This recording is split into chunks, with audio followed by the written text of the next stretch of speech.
Ang tatanong ko lang po, kayo ho ba nasabihan ni Lincoln Ong tungkol sa bakit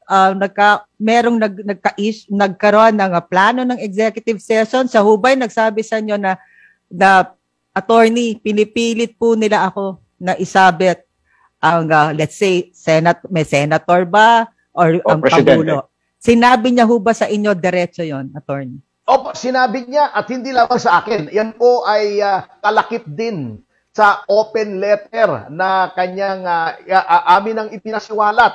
Yan po ang isa sa mga huling napadala niya sa aking mga mensahe bago ko siya tanggalan ng cellphone. Sinabi niya, may mga death threats siya, at saka sinabi niya na hinihimok siya ni Senator Lacson among other people na mag-executive session at ituro ang Pangulo at si Senator Bongo. Ang sabi niya, paano kung ituturo yung dalawang yon?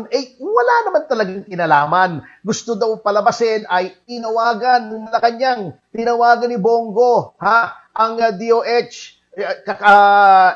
kakuntsaba daw ang Malacanang at si Bongo, ng formally para makakuha ng kontrata sa gobyerno. Sabi niya, wala pong ganon. Alam mo nyo nga, Ma'am Pepita, no, Sir Angelo, ang irony dito, he is being detained for supposedly telling a lie sapagkat ayaw niyang magsinungaling. Yun ang irony rito. Nakakalungkot po galing sa mga senador who are supposed to uphold the law, including, of course, the Constitution, and who are supposed to make laws.